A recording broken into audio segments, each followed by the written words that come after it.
Padmashri Nadu Mahanor sir यांचं निधन झाल्याची वार्ता कळाली. त्यांना सुरुवातीलाच मी भावपूर्ण श्रद्धांजली अर्पण करतो. यशवंतराव चव्हाण सेंटरच्या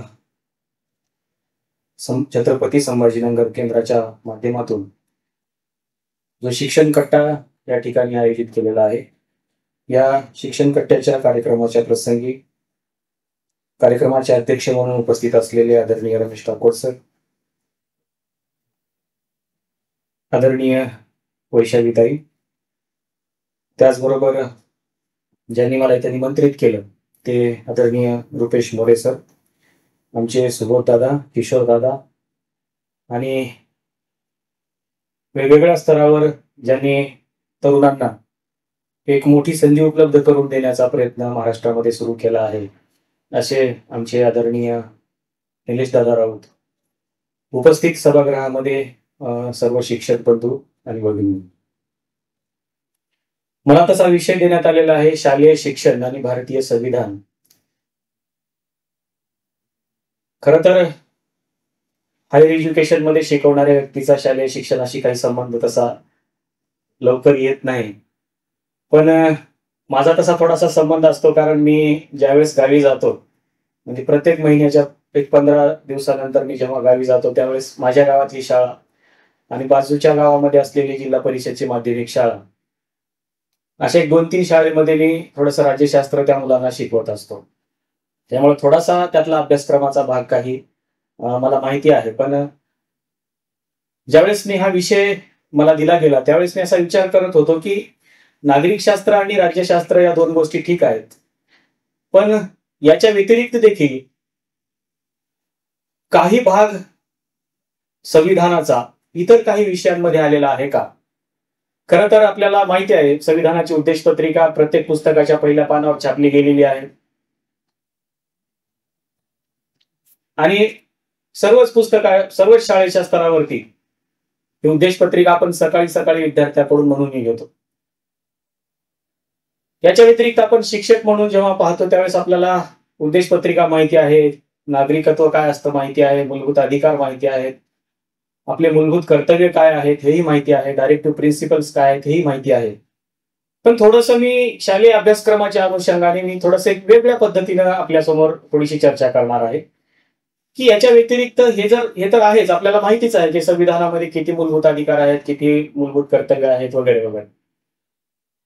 पण अभ्यासक्रम शिकवत असताना आपण मुलांच्या समोर ज्यावेळेस उभं राहतो त्यावेळेस इतर अभ्यासक्रम म्हणजे जसं की भूगोल आहे किंवा विज्ञान आहे, इतिहास आहे, तर हे विषय शिकवत असताना देखील आपण काही मुलांना राज्यघटना शिकवू शकतो का?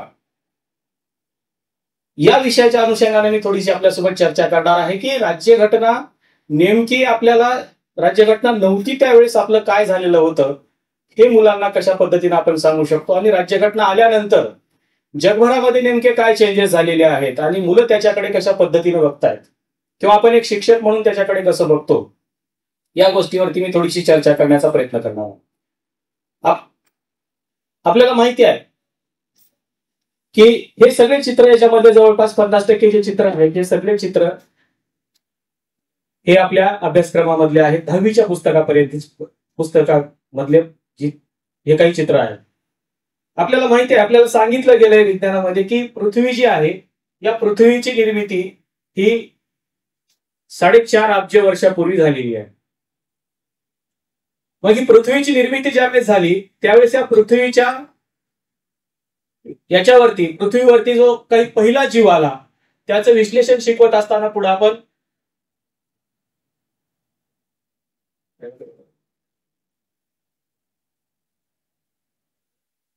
डार्विनचा सिद्धांत आपण मुलांना सांगतो. खरं तर न्यू एज्युकेशन पॉलिसीमध्ये डार्विन वगळण्यात आलेला आहे अशाही बातम्या आपण ऐकलेल्या आहेत. सध्या तरी आहे, पण आणखी पुढच्या अभ्यासक्रमामध्ये काय होईल हे सांगता येत नाही. पण डार्विन आपल्याला शिकवत असतो आपण, आणि डार्विन शिकवत असताना आपण सांगतो की पृथ्वीवरती नेमकं सजीव सृष्टी कशी आली किंवा मानवाची उत्पत्ती कशी झालेली आहे हे आपण डार्विनच्या माध्यमातून सांगतो. आणि मग डार्विनने आपल्याला हे सांगितलं की मानवाची उत्पत्ती कशा पद्धतीने झालेली आहे. हे सगळे चित्र आपल्या अभ्यासक्रमामधले आहे. त्यांनी सांगितलं की याची उत्पत्ती कशी झालेली आहे पहिल्यांदा कुठला माणूस आला आणि शेवटी कुठला माणूस आला वगैरे वगैरे. पण त्याने हे सांगत असताना हे सांगितलं की ज्यावेळेस मानवाची उत्पत्ती झाली आणि मानव वेगवेगळ्या प्रकारामध्ये किंवा तो जसा डेव्हलप होत गेला, त्याला उत्क्रांत होत गेला, तसं तसं त्या मानवाच्या बुद्धीचा देखील विकास झालेला आहे. आणि मग ज्यावेळेस आपण बुद्धीच्या विकासावरती चर्चा करतो त्यावेळेस आपल्याला असं दिसतं की जसा जसा मानवाच्या बुद्धीचा विकास झाला तसं तसं माणसानं काहीतरी प्रगती करायला सुरुवात केली आहे. मग काय प्रगती केलेली आहे माणसाने आपल्याला माहिती आहे. माणूस एक झोपडी करून राहू लागला, नंतर समूह करून राहू लागला, नंतर शेती करायला लागला आणि त्याचं एक गाव झालं. पण हे सगळं होत असताना हे का केलं माणसाने, तो समूह करून का राहू लागला, त्याला शेतीची गरज का भासली, या सगळ्या गोष्टी आपण शिकवतो. पण ज्यावेळेस गाव निर्माण झाला त्यावेळेस गावाच्या नंतरची प्रोसेस काय, तर आपल्याला माहिती आहे इथं त्या गावाची एक सिस्टम वेगळी तयार झाली भविष्यामध्ये. आणि याच्यामध्ये असे क्लासिफिकेशन झालं, एक वर्ग वेगळ्या पद्धतीचे तयार झाले. पण याला कंट्रोल करणारी एक व्यवस्था तत्कालीन परिस्थितीमध्ये निर्माण झाली. मग हे कंट्रोल कोण केलं. आपल्याला माहिती आहे की जगभरामध्ये ज्यावेळेस संविधानच अस्तित्वात नव्हतं किंवा माणसाची निसर्गावस्था संपून ज्यावेळेस माणूस पुढे आला त्यावेळेस आपल्याला दोन गोष्टींनी कंट्रोल केलं गेलं. एक तर धर्म नावाच्या एका संकल्पनेनं कंट्रोल केलं आणि दुसरं देव नावाच्या एका संकल्पनेनं कंट्रोल केलं. मग ही जी समाज व्यवस्था आहे, हे जी सोशल स्ट्रक्चर आहे, या सोशल स्ट्रक्चर मध्ये ज्यावेळेस आपण बघतो त्यावेळेस सगळ्यात वर एकतर धर्म आहे किंवा देव आहे आणि त्याच्या खालच्या स्टेप मध्ये आपण बघतोय एकतर राजा आहे आणि मग खालचे जे जमीनदार वर्ग आहेत, जे सैनिक वर्ग आहेत आणि जे गुलाम आहेत. अशी जगभराची रचना आहे. ही फक्त भारताची रचना नाही आहे, ही जगभराची रचना आहे. आणि जगभरामधली जी काही कंट्रोलिंग आहे हे राजाकडे जरी असलं किंवा शासक म्हणून जर राजाकडे जरी असलं तरी त्याच्यावरती एक कंट्रोलिंगचं एक धर्म नावाची एक संकल्पना त्याच्या डोक्यावरती आहे. आणि मग हे सगळं चाललं कशाच्या आधारावरती.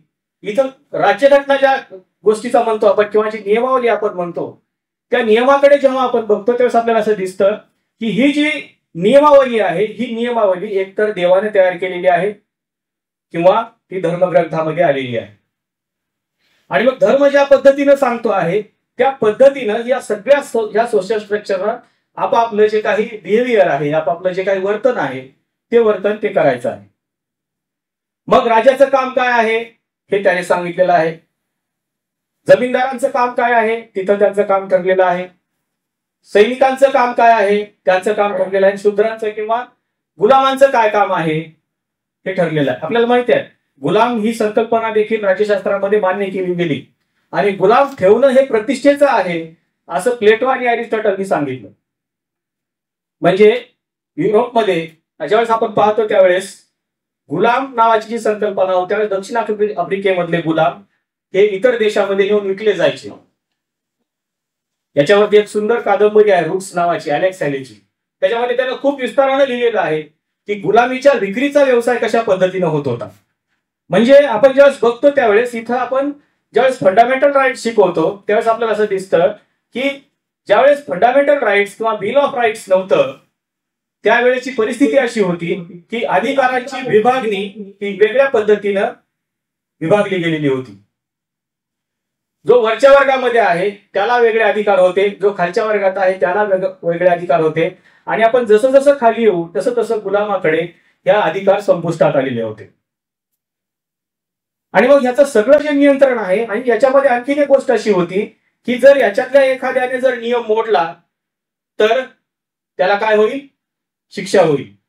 असं एक स्ट्रक्चर, सोशल स्ट्रक्चर मी थोडक्यात तुम्हाला सांगण्याचा प्रयत्न करतो कारण आपल्याला माहिती आहे सोशल स्ट्रक्चर मध्ये नेमकं काय होतं. पण हे सोशल स्ट्रक्चर मी तुम्हाला सांगितलं की डार्विननं सांगितलं की मानवाच्या बुद्धीचा विकास झालेला आहे आणि जर विकास झाला असेल तर हे सोशल स्ट्रक्चरवर त्याने काहीतरी विचार केला असेलच की हे स्ट्रक्चर योग्य आहे का, योग्य असेल तर ते कसं आहे आणि अयोग्य असेल तर ते का अयोग्य आहे. याचा विचार जसं जसं मानवाच्या बुद्धीचा विकास होत गेला तसा तसा त्याने त्याचा विचार केलेला आहे. आणि मग यातला पहिला जो विचार समोर येतो आपल्या तो म्हणजे सॉक्रेटिस. सॉक्रेटिसनं काय केलं, त्याने सांगितलं की हे जे सोशल स्ट्रक्चर तुम्ही आम्हाला दाखवताय हे सोशल स्ट्रक्चरच चुकीचं आहे. राजाला जे अमर्याद अधिकार देण्यात आलेले आहेत हे अमर्याद अधिकारच चुकीचे आहेत. त्याचं म्हणणं असं होतं की मग खालच्या लोकांना अधिकार का नाही, आणि म्हणून त्याने ॲथेन्समध्ये काही तरुणांना एकत्र केलं आणि त्याने सांगितलं की हे चुकीचं आहे आणि हे कशा पद्धतीनं चुकीचं आहे हे सांगण्याचा त्याने प्रयत्न केला. आणि मग आपण बघतो की हे जे सोशल स्ट्रक्चर आहे हे बदलण्याचा प्रयत्न या सॉक्रेटिसने केलं. पण कंट्रोलिंग कोणाच्या हातामध्ये आहे? एक तर राजाच्या हातामध्ये आहे किंवा राजाच्या वर जो बसलेला धर्म आहे त्याच्या हातामध्ये ते कंट्रोलिंग आहे.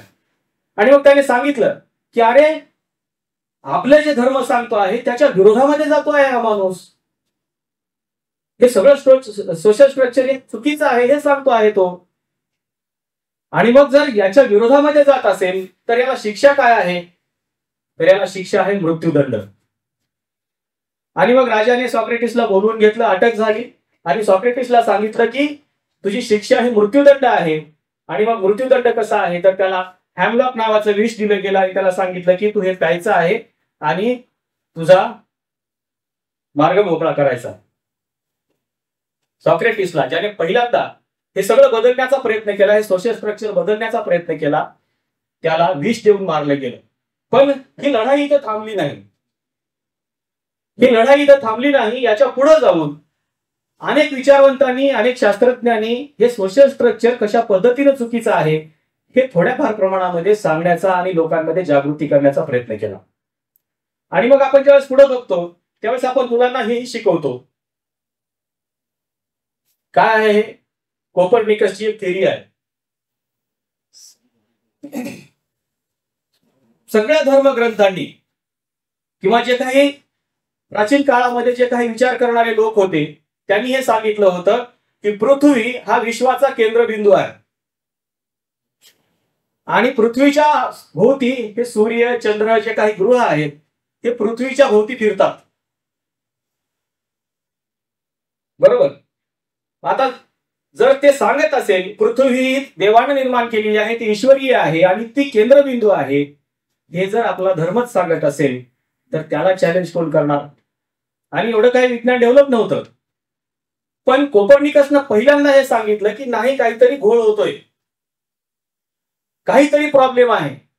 त्याने सांगितलं की पृथ्वी हा विश्वाचा केंद्रबिंदू नाही तर सूर्य हा विश्वाचा केंद्रबिंदू आहे आणि पृथ्वी ही त्याच्या भोवती फिरते. काय झाला? जे सोशल स्ट्रक्चर किंवा जे काही नियम तयार झालेले होते त्याच्या विरोधामध्ये हा विद्रोह झाला. आणि पुन्हा एकदा कोपर्निकसला त्यांनी काय म्हटलं? हा पाखंडी आहे. आणि मग कोपर्निकसला प्रचंड मोठ्या छळाला सामोरे जावं लागलं.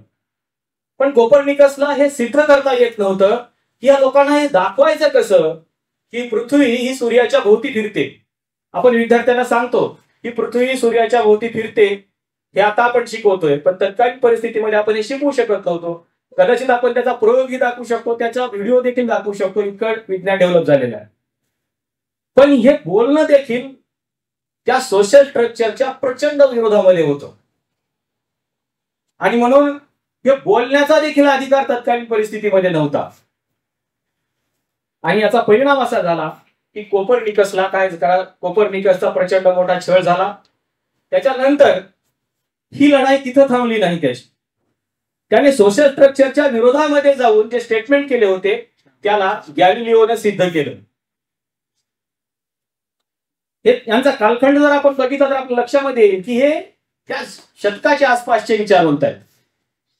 आणि मग यांनी सांगितलं की कोपर्निकस जे सांगतो आहे ते खरं आहे, कारण त्याला या दुर्बिणीमधून दिसत होतं. पण गॅलिलिओची हे सांगण्याची हिंमत झाली नाही, कारण त्याला माहित होतं की आपल्या अगोदर कोपर्निकसने सांगण्याचा प्रयत्न केला आणि त्याचा प्रचंड मोठा छळ झाला. त्याने फक्त एवढंच सांगितलं की याच्यातून काहीतरी दिसतंय, तुम्ही बघा आणि तुम्ही ठरवा काय आहे. गॅलिलिओच्या दुर्बीण मधून लोकांना काय दिसायला लागलं? जे काही ग्रह होते, तारे होते, ते सगळ्या दुर्बीण मधून दिसायला लागलं. आणि मग इथपर्यंत जी धर्मव्यवस्था सांगत होती की आकाशामध्ये दोन गोष्टी आहेत, एक स्वर्ग आहे आणि एक नरक आहे, जिथे की आपण आजही असं म्हणतो की जर पाप केलं तर नरकात जातं आणि पुण्य केलं तर स्वर्गात जातो. ही संकल्पना इथपर्यंत ठीक होती. पण गॅलिलिओच्या या दुर्बिणीच्या शोधामुळे असं झालं की इथून तर काहीच दिसत नाही त्याच्यामधलं. स्वर्गही दिसत नाही आणि नरकही दिसत नाही. गॅलिलिओने सांगितलं नाही की स्वर्ग वगैरे नाही किंवा नरक वगैरे नाही. त्याने फक्त दुर्बीण लावून दिली आणि त्याने सांगितलं की बघा तुम्हाला काही दिसतंय का, फक्त जर दिसत असेल तर मलाही सांगा. पण तरीही गॅलिलिओ लोकांना डोळस करतो आहे, विवेकी करतो आहे, सोशल स्ट्रक्चरच्या विरोधामध्ये जायला सांगतोय. म्हणजे पाप आणि पुण्याच्या संकल्पना सांगून किंवा दाखवून स्वर्ग आणि नरक हे नाही सांगतोय. याचा अर्थ काय आहे की आतापर्यंत आपण जे स्ट्रक्चर बनवलेलं होतं ते स्ट्रक्चर कुठेतरी मोडीत निघण्याचा काम होत आहे. आणि मग झालं असं की गॅलिलिओने हे दुर्बीण तर तयार केली, पण गॅलिलिओचा देखील प्रचंड मोठा छळ झाला. त्याला सांगितलं गेलं की कसं काय म्हणतो तू पाप नरक आणि स्वर्ग नाही आहेत म्हणून. पण गॅलिलिओच्या नंतर मार्टिन ल्युथर नावाचा एक विचारवंत आला. खरं तर इथून खऱ्या अर्थानं अधिकाराची जी लढाई आहे ही लढाई सुरू होते, जी आपण फंडामेंटल राईट्स मध्ये म्हणतो. मार्टिन ल्युथरने चर्चला काही प्रश्न विचारले. 1517 मध्ये मार्टिन ल्युथरने काय केलं, एक 95 प्रश्न तयार केले जे त्याला कन्फ्यूज करत होते, ज्याला 95 थेसिस म्हटलं गेलं. 95 प्रश्न तयार केले आणि त्याने सांगितलं चर्चला की याची उत्तर काय आहेत ते मला सांगा. तुम्ही सांगताय ना पाप केलं तर नरकामध्ये जातं, पुण्य केलं तर स्वर्गामध्ये जातं, हे कसं सिद्ध करणार तुम्ही हे मला सांगा. मग ते म्हणाले की ते धर्मग्रंथामध्ये आहे. गॅलिलिओ म्हणाला, मार्टिन ल्युथर म्हणाला की ठीक आहे, ते धर्मग्रंथामध्ये असेल तर मग मला धर्मग्रंथ वाचायला द्या. चर्चने सांगितलं की तुला धर्मग्रंथ वाचण्याचाच अधिकार नाहीये. मार्टिन ल्युथरनं प्रश्न उपस्थित केला की तो का अनानी आहे. जर तुमचा आणि माझा देह सारखा असेल, तुम्हाला जे अवयव आहेत तेच मला असतील, तर मग मला याचा अधिकार का नाहीये. त्याने सांगितलं की सोशल स्ट्रक्चर मध्ये अधिकाराची विभागणी झालेली आहे आणि तू ज्या वर्गामध्ये आहेस त्या वर्गामधल्या लोकांना धर्मग्रंथ वाचण्याचा अधिकार नाही, ते फक्त तू आमच्याकडून समजावून घेऊ शकतो. मार्टिन ल्युथर म्हणाला असं नाहीये, आम्हाला धर्मग्रंथ वाचण्याचा अधिकार पाहिजे. 1517 मध्ये मार्टिन ल्युथरने प्रश्न उपस्थित केले. मार्टिन ल्युथरच्या प्रश्नाकडे दुर्लक्ष केलं गेलं, पण मार्टिन ल्युथरनं त्याची लढाई थांबवली नाही.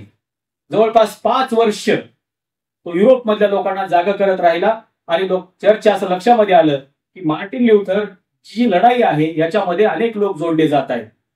चर्चने मार्टिन ल्युथरला बोलवून घेतलं आणि सांगितलं की आम्ही तुझ्या प्रश्नाची उत्तरं देऊ, तुला काय पाहिजे सांग. त्याने सांगितलं मला धर्मग्रंथ वाचण्याचा अधिकार पाहिजे आणि ते धर्मग्रंथाचं अनालिसिस करण्याचा अधिकार मला पाहिजे आणि मला ते धर्मग्रंथ समजून घेण्याचा अधिकार पाहिजे. आणि मग खऱ्या अर्थानं मार्टिन ल्युथरच्या त्या लढाईपासून धर्मग्रंथाचं वेगवेगळ्या भाषेमध्ये भाषांतर झालं. लोक ते वाचायला लागले, लोकांनी त्याच्यावर प्रश्न उपस्थित केले आणि जगभरामध्ये धर्मग्रंथाच्या चिकित्सेला सुरुवात झाली. आणि मग तिथं लोकांना कळायला लागलं की अरे, आपल्याला तर सांगितलं गेलं की स्वर्ग आहे आणि नरक आहे, पण इथं तर काही तसं दिसत नाही आहे. गॅलिलिओच्या दुर्बीणमधूनही दिसत नाही आहे आणि धर्मग्रंथामध्येही त्याचा स्पष्टपणाने असा काही उल्लेख नाहीये. धर्मग्रंथाची चिकित्सा सुरू झाली आणि त्याच्या थोडंसं पुढे जाऊन मार्टिन ल्युथरने जे प्रश्न उपस्थित केले होते त्याचं एक सोशल अनालिसिस झालं. विज्ञानाकडून कोपर्निकस असेल, गॅलिलिओ असेल, यांच्याकडून सोशल अनालिसिस कडे लोक आले. 3 विचारवंत तत्कालीन परिस्थितीमध्ये पुढे आले, हॉब्स, लॉक आणि रुसो. आणि सांगितलं की मार्टिन ल्युथरने जे प्रश्न उपस्थित केलेले आहेत की तुमचा आणि माझा देह जर सारखा असेल, तुम्हाला आणि मला जर सारखाच देह दिला असेल, अवयव सारखे दिलेले असतील, बुद्धी सारखीच दिलेली असेल, तर मग आम्हाला वेगळे अधिकार का आणि तुम्हाला वेगळे अधिकार का.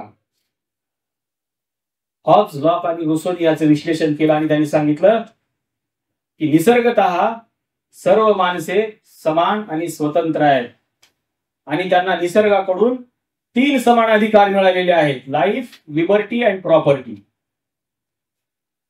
प्रत्येकाला हे सारखे अधिकार आहेत हे या 3 विचारवंतांनी इथं सांगायला सुरुवात केली. झालं काय नेमकं? त्यांनी सांगितलं लाईफ, लिबर्टी आणि प्रॉपर्टीचा अधिकार सगळ्यांना सारखा आहे. त्या तिन्ही ग्रंथामध्ये हॉब्स लॉ ऑफ रूसोच्या याचं विश्लेषण विस्ताराने केलं गेलं की जन्मतः माणूस स्वतंत्र आहे आणि त्याला समान अधिकार आहे. बघा, इथपर्यंत अधिकाराची भाषा कोणीही केली नव्हती मार्टिन ल्युथर पर्यंत. कोपर्निकसने देखील अधिकाराची भाषा केली नाही, पण त्याने विज्ञान जगाला सांगण्याचा प्रयत्न केला. गॅलिलिओनेही विज्ञान जगाला सांगितलं, पण त्याने अधिकारावर तो काही बोलला नाही.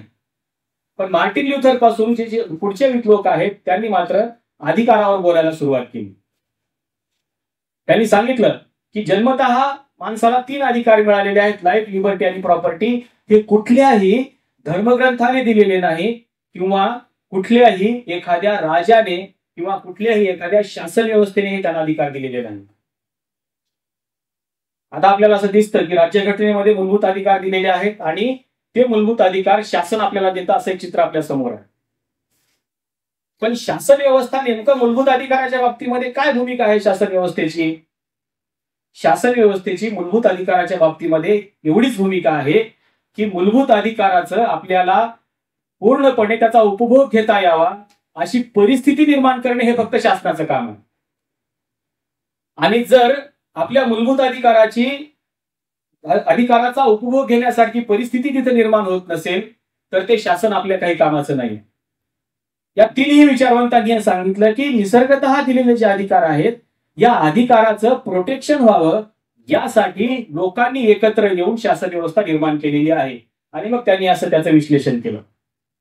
काय सांगितलं? या तिघांनी सांगितलं की लोक त्यांचं गाव तयार करतात, जे सुरुवातीला मी तुम्हाला सांगितलं की लोक सुरुवातीला त्यांचं गाव तयार करतायत आणि मग या गावातल्या लोकांच्या लाईफ, लिबर्टी आणि प्रॉपर्टीचं प्रोटेक्शन करण्यासाठी एक व्यवस्था निर्माण करतायत. कशाच्या आधारावरती निर्माण करतायत? त्यांनी सांगितलं की त्यांच्यामध्ये एक सोशल कॉन्ट्रॅक्ट झालेला आहे. लोक एकत्र आले, त्यांनी सोशल कॉन्ट्रॅक्ट केलेला आहे आणि त्यांनी एक गव्हर्नमेंट स्थापन केलेलं आहे. त्यांनी सांगितले कशासाठी गव्हर्नमेंट स्थापन केलेलं आहे. त्यांनी सांगितलं people give the power to the government for protecting their rights. लोक एकत्र आले, त्यांनी एक कॉन्ट्रॅक्ट केला आणि त्यांनी सांगितलं की आपण एका समूहाला अधिकार देऊ, सत्ता देऊ, जो समूह आपल्या अधिकाराचं प्रोटेक्शन करेल. याचं विश्लेषण या 3 विचारवंतांनी त्यांच्या त्या 3 पुस्तकामध्ये केलेलं आहे. त्यांनी सांगितलं की त्यांच्या अधिकाराच्या प्रोटेक्शनसाठी ही व्यवस्था निर्माण केलेली आहे. जर त्यांच्या अधिकारासाठी व्यवस्था निर्माण केलेली असेल तर शासनाचं काम आहे की त्यांनी त्यांच्या अधिकाराचं प्रोटेक्शन केलं पाहिजे. याच्या पुढे जाऊन या तिघांनी आणखीन एक वेगळं विश्लेषण याच्यामध्येच केलं. त्यांनी सांगितलं की लोकांनी कशासाठी गव्हर्नमेंट निर्माण केलंय? त्यांच्या अधिकाराच्या प्रोटेक्शनसाठी, बरोबर. पण हे जर गव्हर्नमेंट त्या पॉवरचा, त्या सत्तेचा जर मिसयूज करत असेल तर लोक रिप्लेस द गव्हर्नमेंट. जर त्यांच्या अधिकाराचं प्रोटेक्शन होत नसेल तर हेच लोक ते गव्हर्नमेंट बदलतील. आणि मग त्या 3ही विचारवंतांनी सांगितलं की सरकार किंवा शासन व्यवस्था ही लोकांच्या अधिकाराच्या प्रोटेक्शनसाठी निर्माण झालेली आहे. जर त्यांच्या अधिकाराचं प्रोटेक्शन होत नसेल तर तेच लोक ही शासन व्यवस्था बदलून टाकत असतात. आणि आपल्याला असं दिसतं की ज्या वेळेस त्या 3 विचारवंतांची ही थेअरी पुढे येते की राजा असो की कुठली शासन व्यवस्था असो लोकशाही मधली, तो जर आपल्या अधिकाराचं प्रोटेक्शन करत नसेल तर आपल्याला त्याला बदललं पाहिजे, अशी एक चर्चा युरोपमध्ये सुरू झाली. आणि खऱ्या अर्थानं लोकांना त्यांचे जे अधिकार आहेत, लाईफ, लिबर्टी आणि प्रॉपर्टी, हे अधिकार त्यांना कळायला लागले. आणि याचा परिणाम म्हणून युरोपमध्ये एक भयानक मोठ्या क्रांतीला सुरुवात झाली. युरोपमध्ये आपल्याला माहिती आहे चार्लस, इंग्लंडचा राजा, लोकांच्या असं लक्षामध्ये आलं की ही थिअरी तर असं सांगते की आपल्या अधिकाराच्या प्रोटेक्शनसाठी राजा असतो, पण राजा तर आपलं काहीच करत नाही. युरोपमध्ये लोक या थेअरीच्या आधारावरती राजाच्या विरोधामध्ये गेले. इतके विरोधामध्ये गेले की त्यांनी तिथला जो चार्लस पहिला होता त्याच्या शिरच्छेद केला आणि एक मोठी क्रांती युरोपमध्ये झाली. आणि खऱ्या अर्थानं लोकांच्या सत्तेला इथून पुढे सुरुवात झाली. पण तरीही धर्म इतका पॉवरफुल होता की लोकांनी राजाचा शिरच्छेद केला, पण त्यांनी हे दाखवून दिलं की लोकांनी जरी त्याला मारलेलं असलं तरी त्याला जागा स्वर्गामध्येच आहे. लोकांच्या हातामध्ये सत्ता आली, प्रजासत्ताक इंग्लंड झाला, पण राजाचं अस्तित्व कायम ठेवलं पाहिजे. आणि म्हणून त्यांनी अजूनही आपल्याला माहिती आहे की तिथं आता क्वीन आहे, म्हणजे त्याच्यानंतर त्याला मुलगा वगैरे नव्हता, तो वारस संपला त्याचा, म्हणून त्याची तिथं त्या राणीचा वारसा आहे. पण क्रांती कशाच्या आधारावरती झाली की तिथला जो राजा आहे तो राजा आपल्या अधिकाराचं प्रोटेक्शन करत नाही, याच्या आधारावरती तिथली क्रांती झाली. त्यांनी सांगितलं की जर ते प्रोटेक्शनच करत नसेल तर मग हा राजा आपल्या काही कामाचा नाही. त्याच्या पुढे जाऊन दुसरी एक क्रांती आपण विद्यार्थ्यांना शिकवतो. इंग्लंडची क्रांती ही आपण विद्यार्थ्यांना, मला वाटतं 8वीच्या कुठल्या तरी पुस्तकामध्ये आहे. त्याच्या पुढे जाऊन आपल्याला आणखीन एक रिव्होल्युशन दिसते, ती म्हणजे अमेरिकन रिव्होल्युशन. बघा, सोशल कॉन्ट्रॅक्टच्या थेअरीमध्ये थॉमस क्रुसोनी हे सांगितलं की लोक सरकार तयार करतात किंवा लोक एका ग्रुपच्या हातामध्ये पॉवर देतात आणि सांगतात की तुम्ही आमच्या अधिकाराचं प्रोटेक्शन करायचं आहे. म्हणजे किती लोक आहेत ते 50 असतील, 100 असतील, 10 असतील, 20 असतील. अमेरिकेतल्या लोकांना ज्यावेळेस हे समजायला लागलं त्यावेळेस अमेरिकेतल्या लोकांनी एक प्रश्न उपस्थित केला. त्यांना काय झालं होतं, तिथे स्टॅम्प ऍक्ट आलेला होता, आपण अभ्यासक्रमामध्ये आहे आपल्या. स्टॅम्प ऍक्ट आला आणि लोकांवरती कर लादले गेले. पण लोकांनी प्रश्न उपस्थित केला की थेअरी हे सांगते की आपण जर निवडून दिलेलं सरकार असेल किंवा आपण ज्याला पॉवर दिलेली आहे ते सरकार जर आपल्या अधिकाराचं प्रोटेक्शन करत असेल तर आपण टॅक्स भरायला काय हरकत आहे.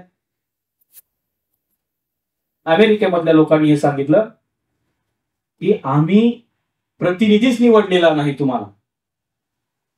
आणि मग त्यांनी सांगितलं की नो टॅक्सेशन विदाउट रिप्रेझेंटेशन.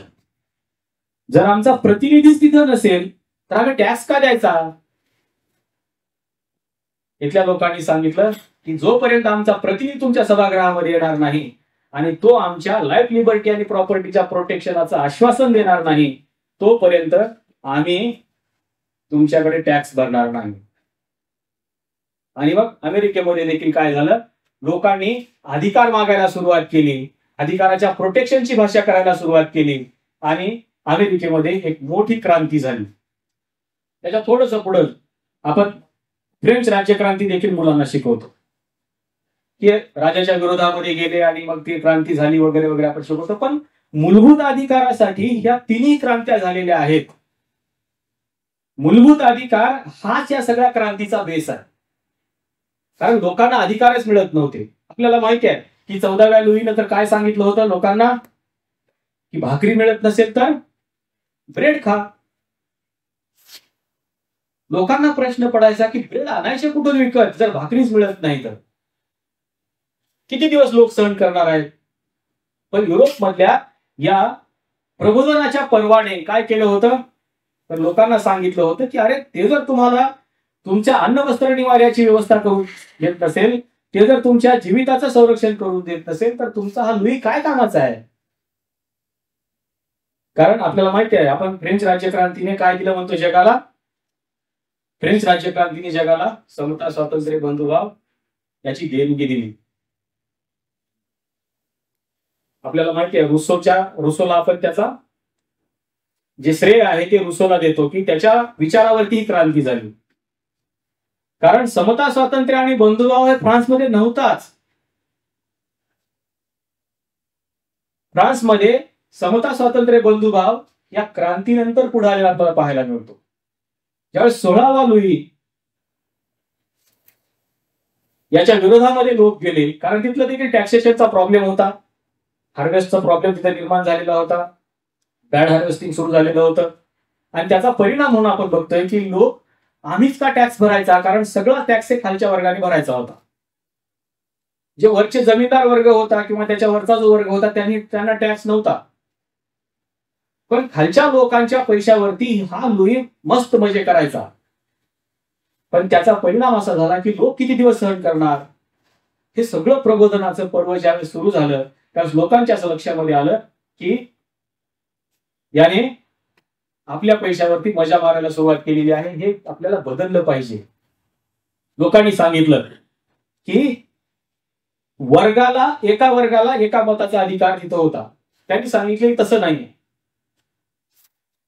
त्यांनी सांगितलं वन हेड वन वोट असलं पाहिजे, एक डोकं एक मत.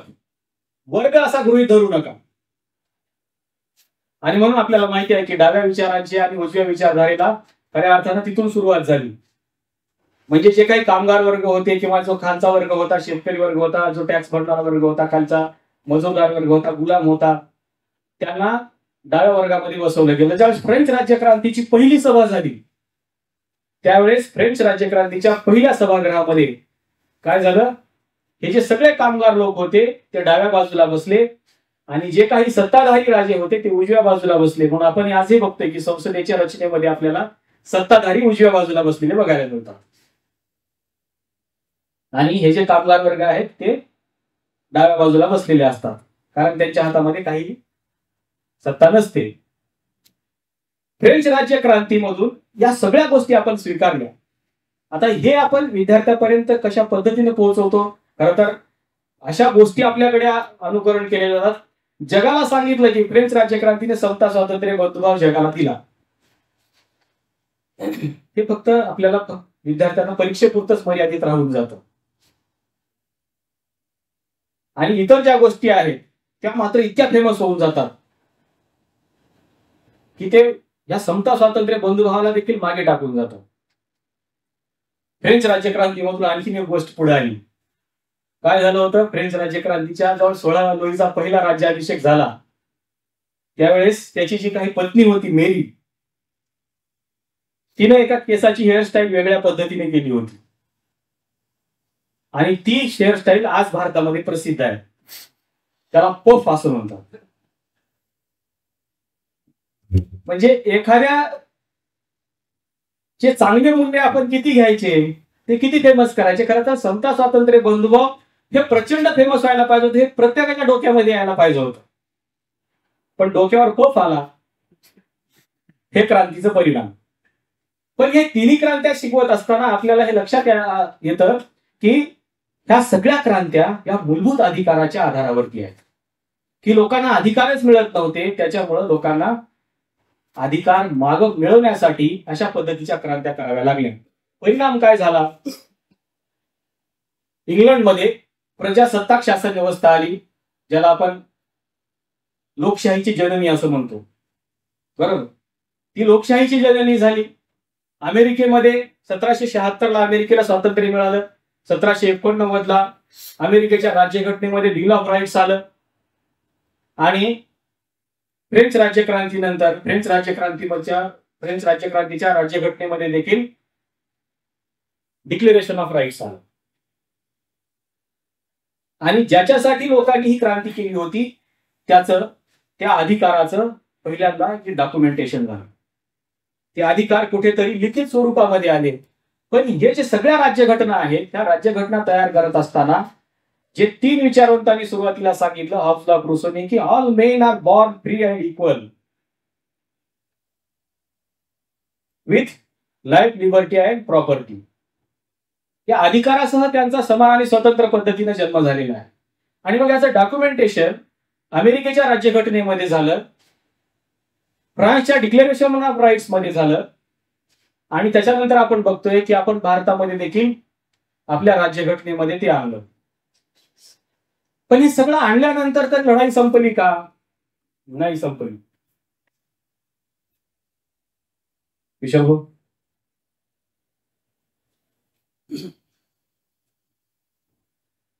या सगळ्या राज्यघटनेमध्ये सांगितलं गेलं की all men are born free and equal. पण ही लढाई मात्र इथं संपली नाही.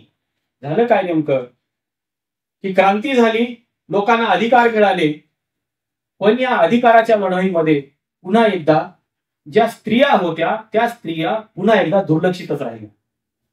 म्हणून राज्यघटना जरी अस्तित्वात आल्या, राज्यघटनेमध्ये all men are born free and equal जरी म्हटलं गेलं असलं तरी अधिकार मात्र सर्वांना समान मिळाले नाही. आपल्याला माहिती आहे 1936 पर्यंत भारतामध्ये देखील मतदानाचा अधिकार कोणाला होता? जे लोक टॅक्स भरतात, जे लोक शेतकरी आहेत, जमीनदार आहेत आणि जे लोक सुशिक्षित आहेत. आणि अनेकांचं मत असंही होतं की फक्त सुशिक्षित लोकांनाच मतदानाचा अधिकार असावा कारण त्यांनाच खरी लोकशाही कळते. इंग्लंडमध्ये, अमेरिकेमध्ये देखील हाच प्रॉब्लेम झाला. सांगितलं गेलं, प्रिन्सिपल मात्र त्या तिघांनी जे सांगितलं तेच आणलं पुढं. पण तिथं मात्र महिलांना देखील मतदानाचे अधिकार दिले गेले नाही. काय सांगितलं गेलं की all men are born free and equal. पण अमेरिकेची राज्यघटना लिहिणारा जो थॉमस जेफरसन होता त्याने सांगितलं की women's position in house not in politics. राज्यघटनेचा शिल्पकारच जर असं म्हणत असेल तर त्याच्या पुढे जाण्याची कोणाची हिंमत आहे? त्यांनी सांगितलं की women's position in house not in politics. 1789 ला प्रिन्सिपल स्वीकारलं गेलं all men are born free and equal.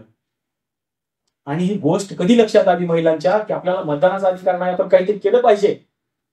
ही महिलांच्या गोष्ट लक्षामध्ये आली 1848 ला. म्हणजे जवळपास एक 60-70 वर्षानंतर महिलांच्या हे लक्षामध्ये आलं की आपल्याला समान अधिकारच नाहीत.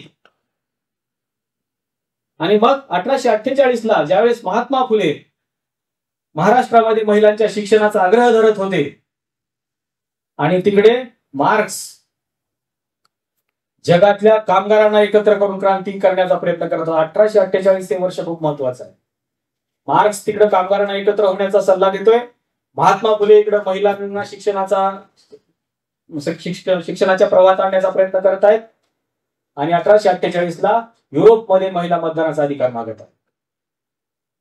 1848 पासून सेनेका फॉल्स मध्ये त्यांची पहिली सभा झाली. त्याच्यानंतर एक प्रोसेस सुरू झाली त्यांच्या अधिकाराच्या लढाईची. पण प्रश्न असा होता की गव्हर्नमेंट या महिलांकडे लक्षच देत नव्हतं. 1885 ला एक पहिली याचिका अमेरिकेच्या न्यायालयामध्ये सुप्रीम कोर्टामध्ये सबमिट झाली आणि महिलांनी सांगितलं की प्रिन्सिपल जर सांगत असेल all men are born free and equal तर मग आम्हाला समान अधिकार का नाही?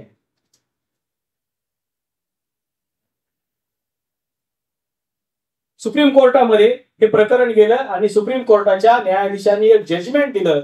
त्यांनी सांगितलं की all men are born free and equal म्हटलेलं आहे आणि मेनचा अर्थ वुमेन होत नाही. हे जजमेंट आलं 1885 ला. आणि मग तिथल्याच एका खासदाराने काय केलं की ठीक आहे मेनचा अर्थ वुमेन होत नाही ना, तर आपण एक काम करूया, एक अमेंडमेंट पार्लमेंटमध्ये सबमिट करू. त्याने अमेंडमेंट आणलं आणि सांगितलं की मेनच्या ऐवजी पर्सन असा शब्द टाका. अमेरिकेच्या पार्लमेंटने हे अमेंडमेंट बहुमताने नाकारले. त्यांनी सांगितलं की आम्हाला द्यायचंच नाहीये. पण महिला तेवढ्या पुरत्या मर्यादित थांबल्या नाही, त्या जजमेंटवर थांबल्या नाही. महिलांनी मात्र पुन्हा रस्त्यावर यायला सुरुवात केली. अमेरिकेतल्या अनेक कार्यालयाची काच त्यांनी फोडायला सुरुवात केली. काही महिला उपोषणाला बसल्या आणि त्याचा परिणाम म्हणून काय झालं तर अमेरिकेमध्ये काही भागामध्ये महिलांना थोड्याफार प्रमाणात मतदानाचा अधिकार दिला गेला. 1789 ला बिल ऑफ राईट्स स्वीकारलं, सगळी माणसे समान आहेत म्हणून सांगितलं गेलं. पण 1789 पासून ते 1928 पर्यंत महिलांना मतदानाचा अधिकार दिला गेला नाही. 1920 ला अमेरिकेच्या पार्लमेंटनं कायदा केला आणि सरसकट महिलांना मतदानाचा अधिकार दिला गेला. आता ज्याला इंग्लंड ही लोकशाहीची जननी असं म्हणतो, त्या इंग्लंडने देखील महिलांना मतदानाचा अधिकार कधी दिला? 1928 ला.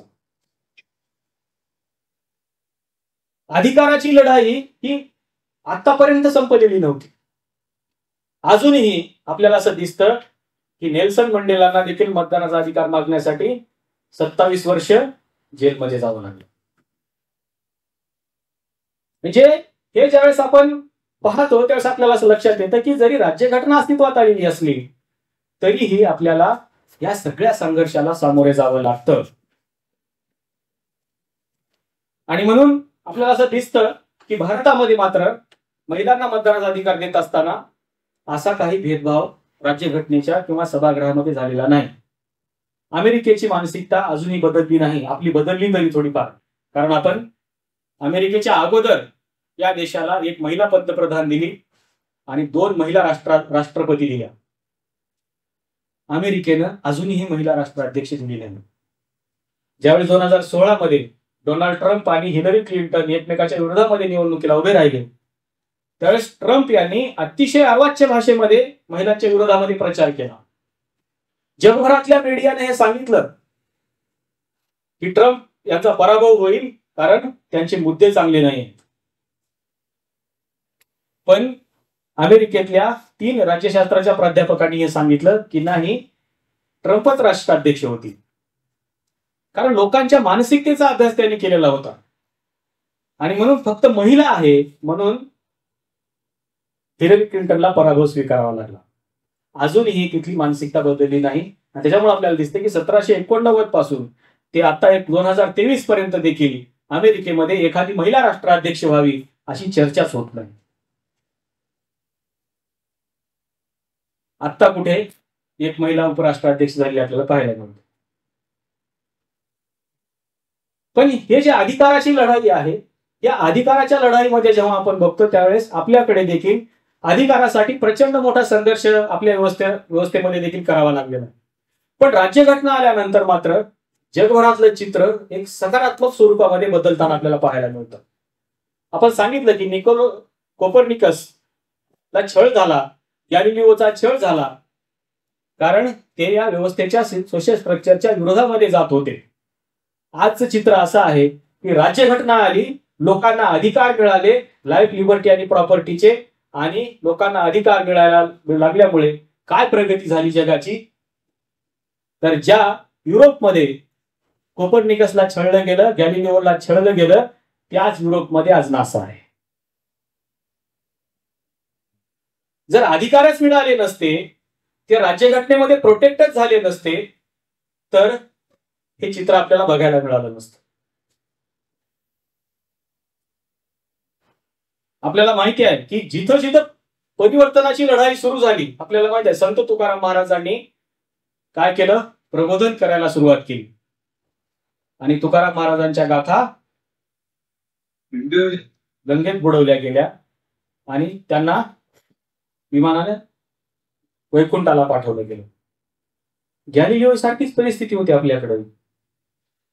पण राज्यघटना आल्या, लोकांना अधिकार मिळायला लागले आणि लोक विचार करायला लागले, लोक नवे शोध घ्यायला लागले.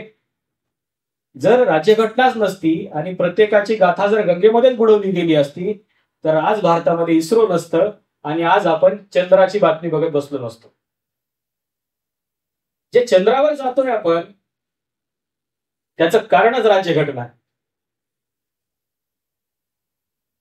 आज IIM आहे, IIT आहे, एवढं तंत्रज्ञान वाढलेलं आहे. इतकंच नाही तर अधिकाराच्या बाबतीमध्ये लोक एवढे पुढे गेलेले आहेत की आता जिवंत असताना तर लोक अधिकार मागतच आहेत, पण मृत्यूनंतरचे देखील लोक अधिकार मागत आहेत. आपल्याला एक घटना माहिती असेल, हे जे हा जो माणूस आहे ही डेड बॉडी आहे, याचं नाव आहे हॅल फिनी. मृत्यूनंतर या माणसाने अधिकार मागितलेले आहेत. काय सांगितलं यांनी, आपल्याला माहिती आहे हे जे सिम्बॉल आहे हे बिटकॉइनचं आहे आणि हे बिटकॉइन अशा एका व्यक्तीने आणलेलं आहे ज्याचा चेहरा जगाला माहित नाही. सातोशी नाकामोटो एवढंच नाव माहिती आहे.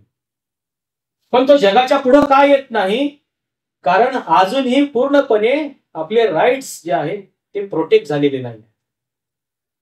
कारण बिटकॉइन जर बाहेर आलं आणि बिटकॉइनचा वापर जर जगाने करायला सुरुवात केली तर हे डॉलर समोरचं सगळ्यात मोठं चॅलेंज असेल.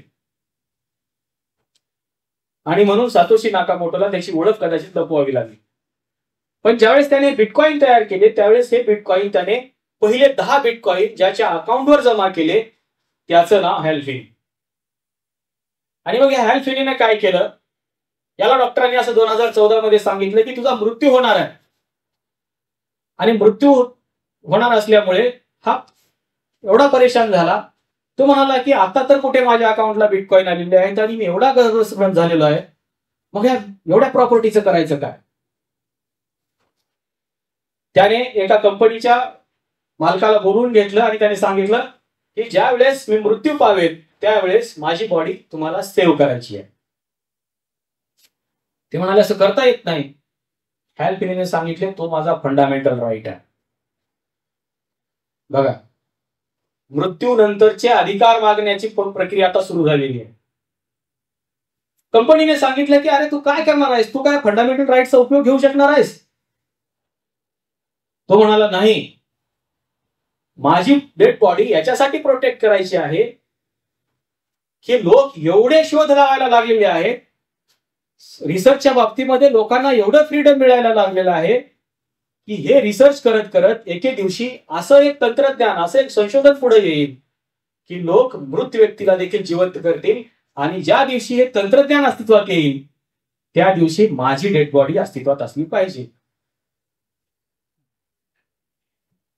आणि त्याने सांगितलं की मृत्यूनंतर तुमचा पैसा तुम्हाला मिळत जाईल. ते म्हणाले कसं, तुम्हाला मी बिटकॉइन असे लावून ठेवतो की प्रत्येक महिन्याला किंवा वर्षाला तुमची जी अमाऊंट आहे ती अमाऊंट तुमच्या अकाउंटवर जमा होईल, असं एक सिस्टम मी सिस्टमला तयार करून निघून जाईल. आणि त्याने तसंच केलं. बिटकॉइनचा जो पैसा आहे तो अशा स्टेप्स मध्ये लावून दिला की जोपर्यंत त्याची डेड बॉडी सेव्ह आहे तोपर्यंत त्या कंपनीला त्याचा पैसा जात राहील. अजूनही ती डेड बॉडी अस्तित्वात आहे. लाईफ, लिबर्टी आणि प्रॉपर्टीच्या बाबतीमधले अधिकार. आता जर जगाला एवढे अधिकार कळायला लागलेले आहेत, जर राज्यघटनाच नसती तर आपल्या सोशल स्ट्रक्चर मध्ये असं सांगितलं जातं की डेड बॉडी ही 12 तासाच्या आत तिची विल्हेवाट लावली पाहिजे, अन्यथा आपला जे आत्मा आहे तो इकडे तिकडे भटकतो. आता याचा आत्मा कुठे असेल.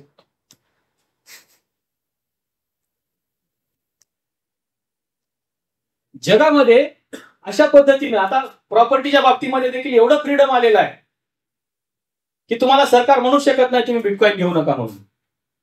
तुम्ही बसल्या बसल्या मोबाईलवरती तुमचे बिटकॉइन सेव्ह करू शकता, त्याला दुसऱ्याला सेंड करू शकता. सरकारचं कुठलेही नियंत्रण तुमच्या याच्यावरती नाही. एवढं स्वातंत्र्य मिळालेलं आहे. म्हणून जे सुरुवातीला अधिकार सांगितले गेले ते अधिकार इथं प्रोटेक्ट केले गेले. जे गुलामीची व्यवस्था होती, जे गावाचं स्ट्रक्चर होतं, ते स्ट्रक्चर देखील या राज्यघटनेनं प्रचंड बदललेलं आहे. आपण ज्यावेळेस मुलांना सांगतो की जाती व्यवस्था कशा पद्धतीची होती आणि आज कशा पद्धतीनं वर्क करते, राज्यघटनेनं हे सगळं संपवलेलं आहे खरं तर.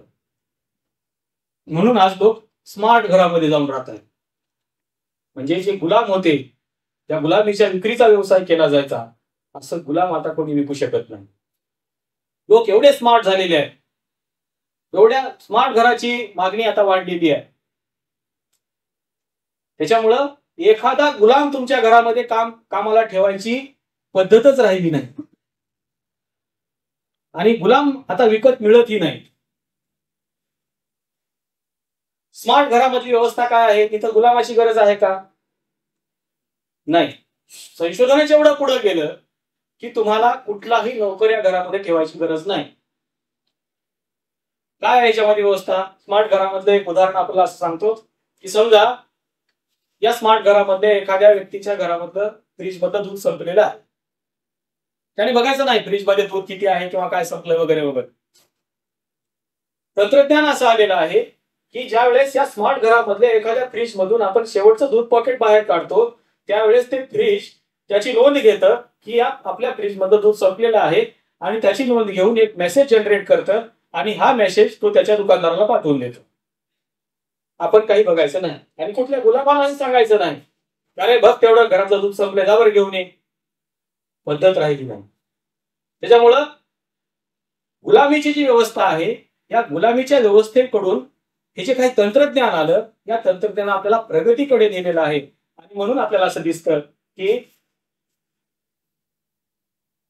या तंत्रज्ञानानं आपल्याला खूप पुढे घेऊन गेलेलं आहे. पण आता सगळं झालं, राज्यघटना आली, आपल्या अधिकाराचं प्रोटेक्शन झालं. दर 5 वर्षाला जर आपल्याला असं वाटलं की आपलं गव्हर्नमेंट आपल्या अधिकाराचं प्रोटेक्शन करत नाही, तर आपण गव्हर्नमेंट देखील बदलतो. मुलांना सांगतो की दर 5 वर्षांना आपण मतदान करून आपलं सरकार स्थापन करतो. सरकारचं काम काय आहे? अजूनही पंतप्रधान पार्लमेंटमध्ये आलेले नाही या अधिवेशनात. आपण काय उत्तर द्यायचं मुलांना भविष्यातल्या? मग आपलं काही चुकतंय का? आपण त्या सोशल स्ट्रक्चरमध्ये पुन्हा जाण्याचा प्रयत्न करतोय का, की आपण विद्यार्थ्यांना देखील त्याच सोशल स्ट्रक्चरमध्ये घेऊन जाण्याचा प्रयत्न करतोय? काय उत्तर द्यायची भविष्यातल्या पिढीला?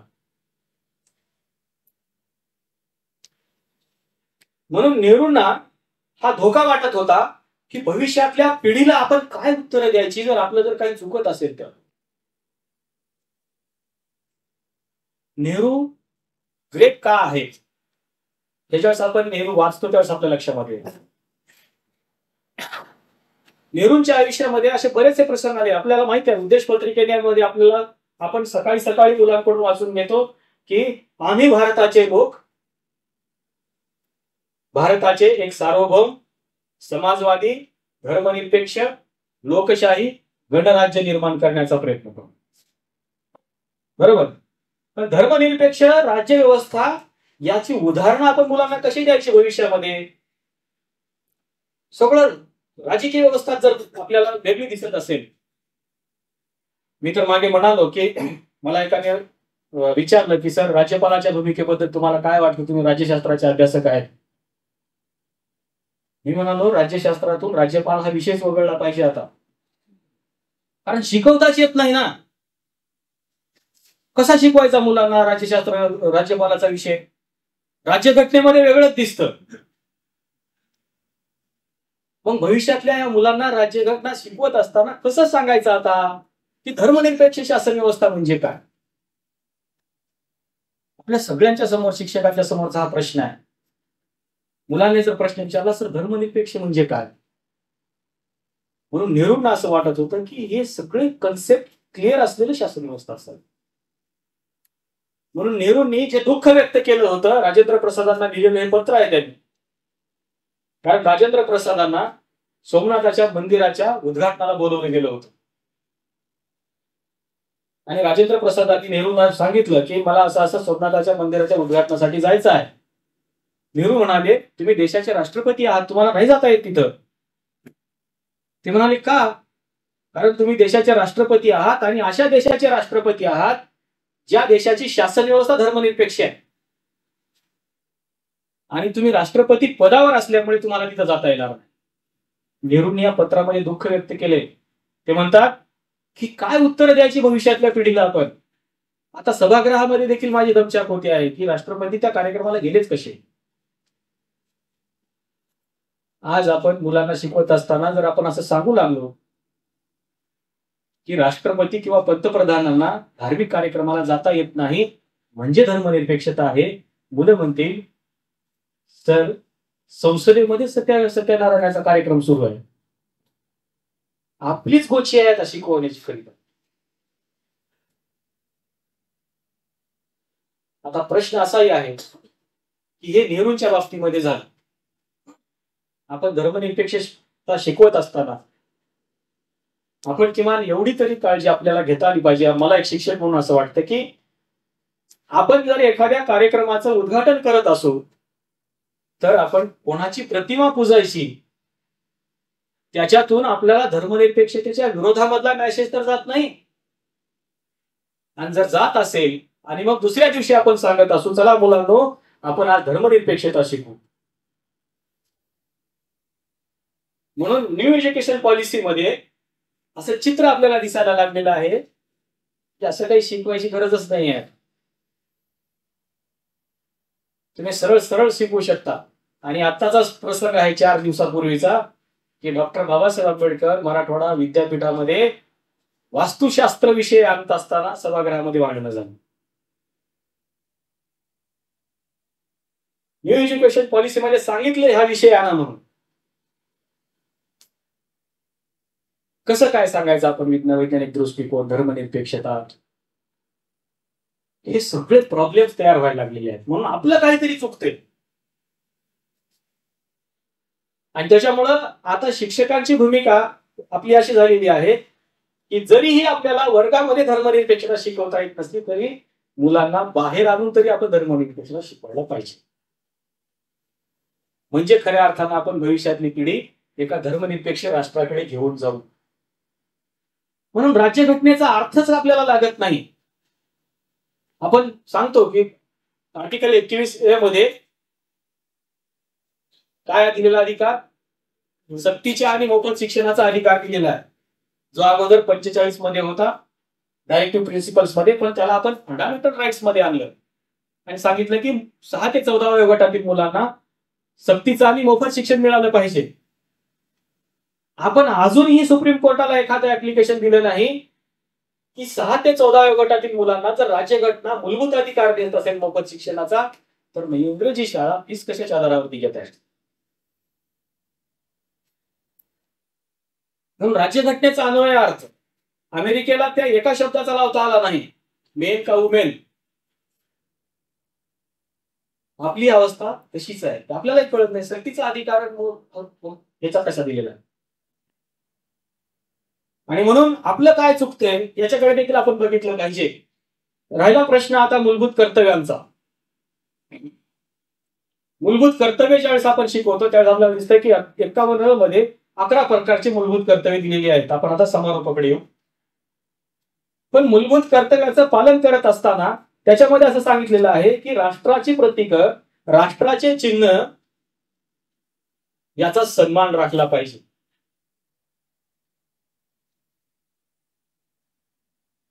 आपल्याकडे एखाद्या मुलाला जर 8वी पर्यंतच्या 1-2 दिवस फक्त आपण जर खिचडी बंद करून बघितली गावामध्ये, काय परिस्थिती निर्माण होते. गावातले लोक भांडायला येतात. बीडचं तर प्रकरण आहे की मग तिथं तर केस धरून भांडणार. खिचडी बंद केल्यानंतर गावातले लोक शाळेत भांडायला येतात, पण काय शिकवलंय हे विचारायलाच कोणी येत नाही. त्याच्यामुळे कितीही न्यू एज्युकेशन पॉलिसी आणली तरी परिस्थिती बदलेल असं काही दिसत नाही. पण तरीही शिक्षकांची भूमिका म्हणून आपण मुलांना एक चांगला नागरिक घडवण्याचा आपण प्रयत्न केला पाहिजे. त्याचे जेवढे अधिकार आहेत ते अधिकार तर त्याला आपण सांगितलेच पाहिजे, पण राष्ट्राच्या भवितव्यासाठी त्याला त्याचे कर्तव्य देखील सांगितले पाहिजे. आता कर्तव्याच्या बाबतीमध्ये आपला रेशो किती आहे हे वेगळं सांगण्याची गरज नाही. जपानमध्ये ज्यावेळेस कर्तव्याचा विषय येतो त्यावेळेस ते फंडामेंटल राईट्स पेक्षा देखील महत्वाचे मानले जातात. आणि लोक एवढे प्रॉम्प्ट असतात कर्तव्याच्या बाबतीमध्ये की तिथं कसल्याही प्रकारचं लॉकडाऊन करायची गरज पडली नाही.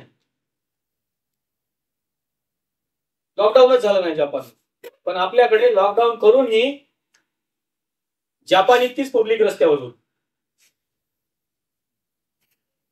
कर्तव्याच्या बाबतीमध्ये जेव्हा आपण बघतो त्यावेळेस आपल्याला दिसतं की जपानमध्ये काही घटना अशा आहेत की ते आपल्याला मुलांना सांगता येऊ शकतात की नेमकं काय घडतं तिथं जपानमध्ये, पण ते सांगताना आपलीच गोची होण्याची शक्यता आहे.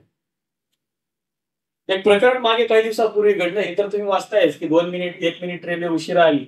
आपल्याकडे तर दुसऱ्या दिवशी येते, त्याचा काही प्रश्नच नाही.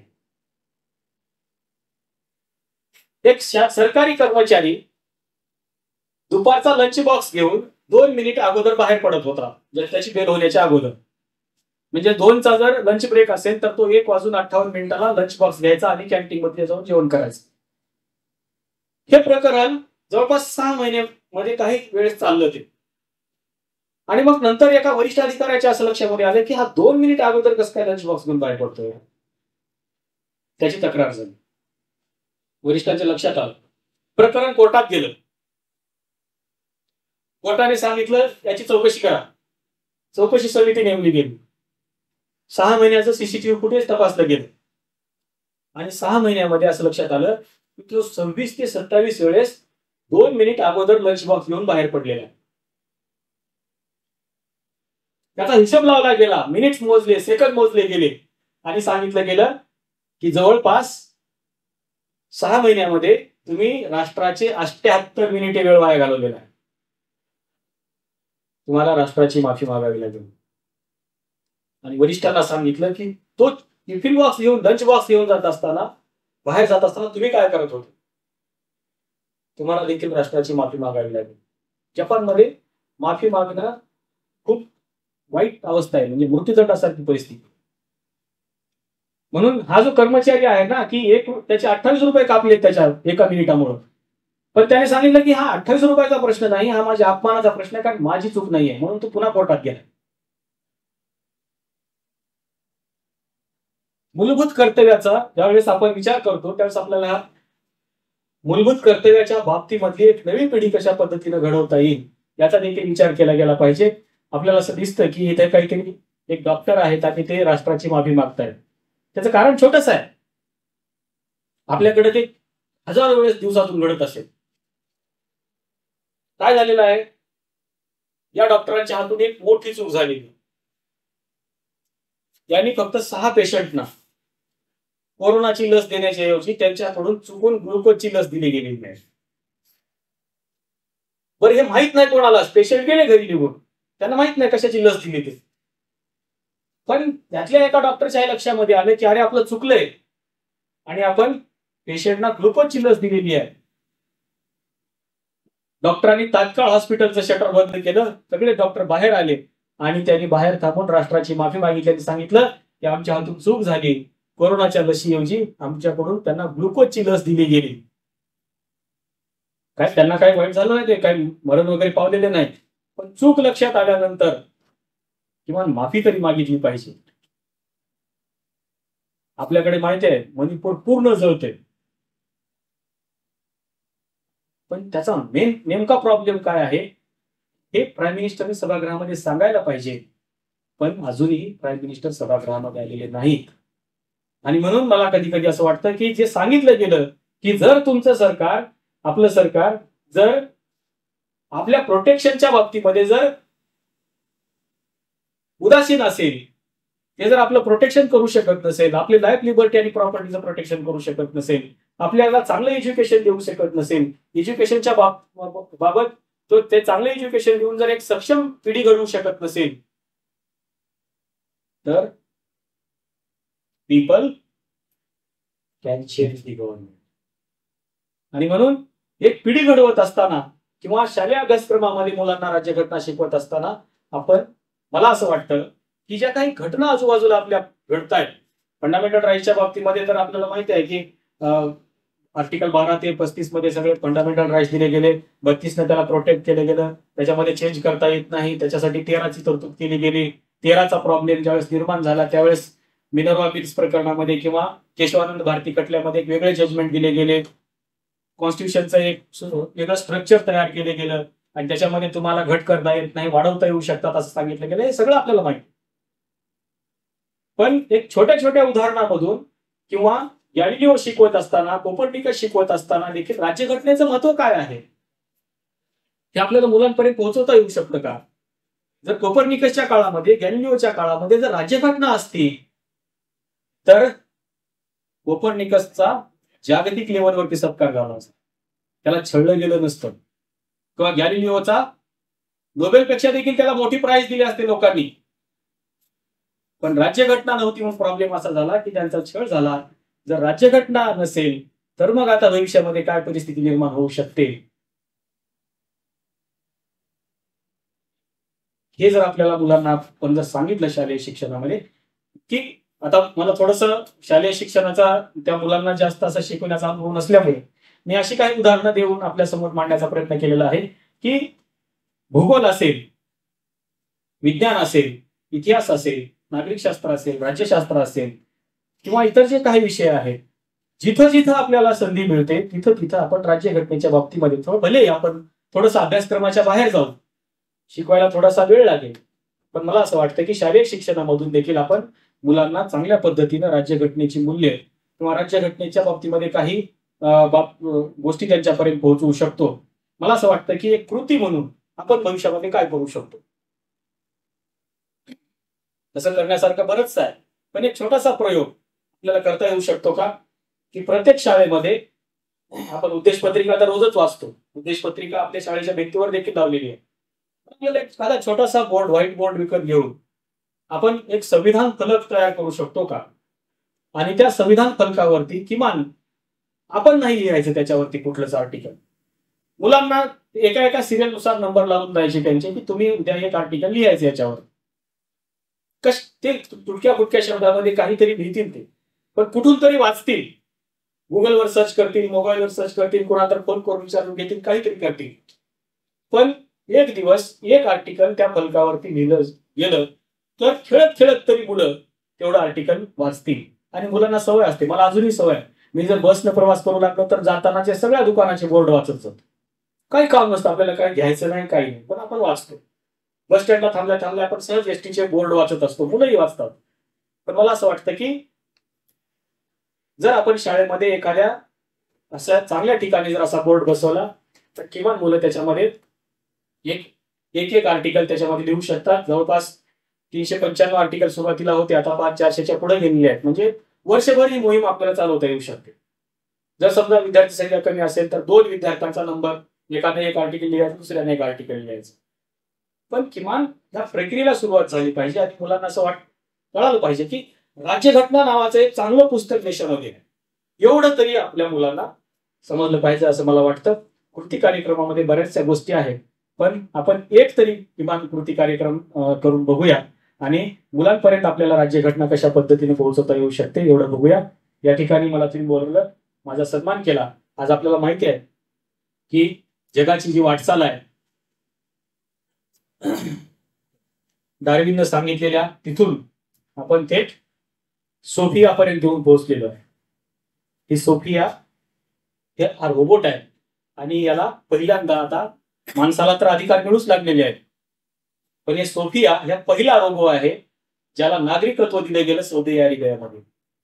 त्याला मतदानाचा अधिकार आहे, तो मतदान करू शकतो.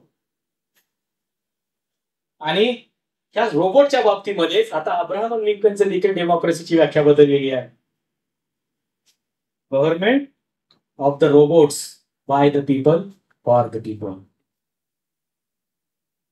जर जगाची वाटचाल ही रोबोट गव्हर्नमेंट मध्ये पोहोचलेली आहे तर आपण आपल्या मुलांना किमान आता तरी डेमोक्रेसी काय सांगितलं. ते तर रोबोट डेमोक्रेसी पर्यंत पोहोचले. इंग्लंडमध्ये सर्वे झाला याच्यावरती की रोबोट राजकारणामध्ये सक्सेस होऊ शकतात का. 16% लोकांचं मत तिथले असं आहे की होय, रोबोट हे माणसापेक्षा चांगलं काम करू शकतात आणि निरपेक्षपणे काम करू शकतात अशी भूमिका इंग्लंडच्या लोकांनी घेतलेली आहे. कारण लोकांचा सत्तेवरचा विश्वास उडत चाललेला आहे. तो आपल्याच देशात बुडाला अशातला भाग नाही. सुरुवातीच्या काळामध्ये लोकांचा सत्तेवरती खूप विश्वास होता, शिकलेल्या लोकांवरती विश्वास होता. आणि म्हणून आपल्याला माहिती आहे की ज्यावेळेस पहिलं गव्हर्नमेंट संविधान सभा तयार झाली त्यावेळेस 100हून अधिक बॅरिस्टर लोक संविधान सभेत लोकांनी पाठवले. शिक्षणाचं प्रमाण किती होतं आपल्याला माहित आहे, अगदी नगण्य प्रमाण शिक्षणाचं होतं. अशिक्षित लोक होते, अडाणी लोक होते, पण लोकांनी बॅरिस्टर नेते निवडले होते. आज शिक्षणाचं प्रमाण 65च्या पुढे गेलेलं आहे, 65% पुढे गेलेलं आहे. आणि संसदेमध्ये किती बॅरिस्टर आहेत. पण एखाद्या कार्यक्रमाला जरी बोलायचं एखादा बॅरिस्टर म्हणलं तर सापडणार नाही. पण जगाची वाटचाल ही डार्विनने सांगितलेल्या या माणसापासून या माणसापर्यंत गेलेली आहे आणि याला देखील आता अधिकार दिले गेलेले आहेत. आणि म्हणून आता आपण बघतोय आर्टिफिशियल इंटेलिजन्स आलेला आहे आणि आता आपण डायरेक्टली मुलांना आर्टिफिशियल इंटेलिजन्स शिकवायचं आहे आपल्याला या न्यू एज्युकेशन पॉलिसीमध्ये. आपण जर राज्यघटना 70-75 वर्षामध्ये मुलांपर्यंत पोहोचवू शकलो नाही आणि डायरेक्ट जर आर्टिफिशियल इंटेलिजन्स त्यांच्यापर्यंत पोहोचवलं तर जगात काय गोंधळ निर्माण होईल याचा विचार देखील आपण केला पाहिजे. आणि म्हणून हा जरी प्रवास इतका मोठा असला तरी अजूनही वेळ गेलेली नाही. आपण थोडे थोडे छोटे छोटे प्रयोग करून मुलांपर्यंत कशा पद्धतीने राज्यघटना घेऊन जाऊ शकतो याचा आपण विचार करूया. मला या ठिकाणी बोलवलं, मला बोलण्याची संधी दिली आणि मला तुम्ही सगळ्यांनी ऐकून घेतलं त्याबद्दल आपल्या सगळ्यांचे पुन्हा एकदा धन्यवाद. आदरणीय आमचे मोठे बंधू निलेश दादा राऊत, सुबोध दादा, किशोर दादा आणि खरं तर सुप्रिया ताईंचे आभार मानले पाहिजे. कारण ताईंनी असा एक मोठा ग्रुप शिक्षकांच्या बाबतीमध्ये तयार केलेला आहे आणि वेगवेगळ्या पद्धतीने कार्यक्रम घेत असतात. ताईंच्या सोबत मी देखील बऱ्याच वेळेस काम केलेलं आहे. मागे आम्ही एक पॉडकास्ट सिरीज देखील केलेली होती. त्या पॉडकास्ट सिरीजमध्ये माझे देखील एक 10 भाग याच विद्यापीठाच्या स्टुडिओमध्ये रेकॉर्ड झालेले आहेत. आज ते पॉडकास्ट सिरीजचे 10 भाग ताईंनी जगातल्या जवळपास 36 प्लॅटफॉर्मवर पोहोचलेले आहेत. म्हणजे अमेझॉनवर आहे, गुगल प्ले स्टोअरवर आहेत, त्याच्यानंतर ॲपलच्या याच्यावरती आहेत, पॉडकास्ट सिरीजवरती आहेत. म्हणजे खूप मोठं काम ताईंनी या महाराष्ट्रामध्ये यशवंतराव चव्हाण सेंटरच्या माध्यमातून केलेलं आहे. ताई त्यांच्यासोबत काम करतात वैशाली ताई, आणि खूप मोठं काम या महाराष्ट्रामध्ये सुरू आहे. मला असं वाटतं की ठीक आहे, आतापर्यंत जर काही बदल कमी झाला असं आपल्याला वाटत असेल तर ताईंच्या माध्यमातून एक मोठा बदल भविष्यामध्ये, मी ताईंना बोलताना मागे असं म्हणालो की खऱ्या अर्थानं मला असं वाटायला लागलं की आता काहीतरी चेंज व्हायला लागलेलं, म्हणजे राज्यकर्ते आता काहीतरी वेगळा बदल करू पाहत आहेत. आणि म्हणून मला असं दिसतं की एकदम छोट्या छोट्या गोष्टी मधून काय बदल घडवता येऊ शकतो याचा विचार ताईंनी केलेला आहे. आणि म्हणून जे बदल घडवू पाहणारे शिक्षक आहेत, ज्यांना काहीतरी या देशामध्ये चांगलं होऊ वाटतं, अशा शिक्षकांना सोबत घेऊन काम करण्याचं काम यशवंतराव चव्हाण प्रतिष्ठानच्या सेंटरच्या माध्यमातून केलं जात आहे. त्याबद्दल मी ताईंचे देखील खूप खूप आभार व्यक्त करतो आणि पुन्हा एकदा आपल्या सगळ्यांचे आभार व्यक्त करून ते थांबतो. धन्यवाद.